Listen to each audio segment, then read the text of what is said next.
Many thanks, Bernard. There are news stories today suggesting earlier this evening that the president is likely to review the 8,000 naira as palliatives. We expect to hear more in the coming days. Joining us now to speak a little further, and this is financial analyst Sam Chidoka.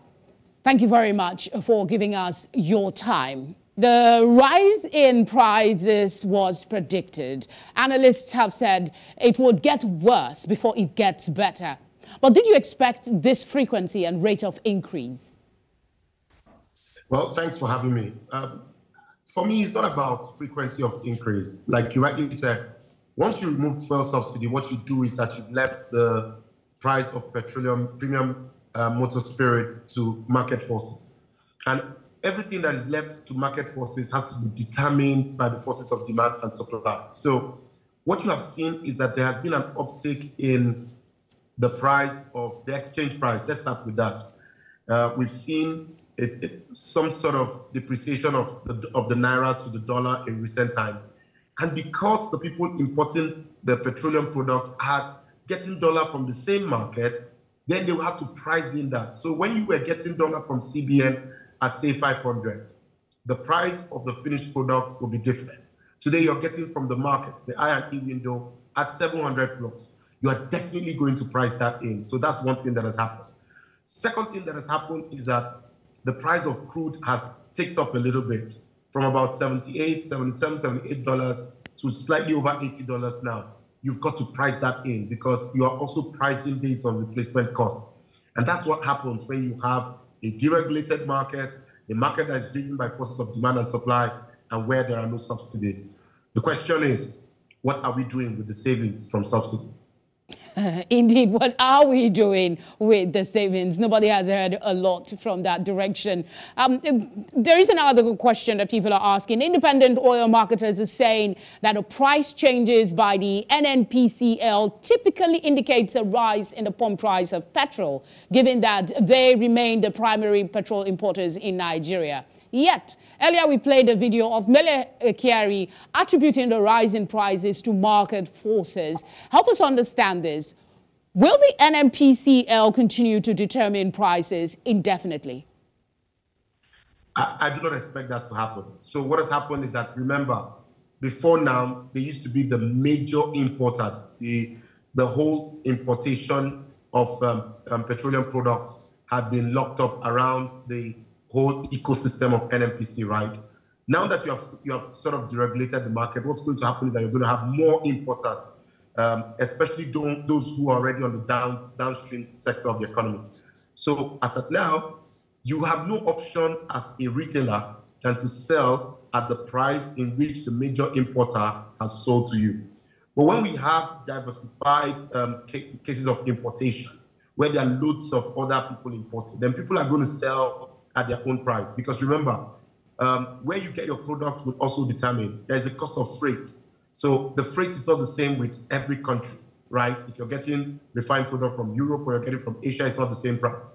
So as people begin to import and other private sector dealers in the market start to import the next round of cargo that we see, then you're going to begin to see what we see like in a place like in the US.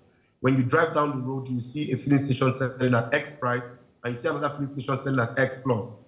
Today, we are all the retailers are buying from mainly a few importers. We expect that going forward, there will be more importers in the market, and people are going to sell as they have bought from those importers, and prices will be different. Nobody will determine price. What I expect the government to do and the regulators to do is to make sure that these retailers do not form themselves into a cartel or into an association and start to determine price regardless of what, how much they bought, right? So if you think about a commodity like rice in the market, you know that if you go to a particular market in Lagos, you're likely to get from a different price than another market. That's how it should be. It's a deregulated product. It's no longer, price is no longer regulated by anyone. Importation is not regulated. And so people should sell as they buy. So that's what we expect to see going forward. Okay, your suggestion to ensure marketers don't exploit the situation is great. I'd like you to also suggest something else.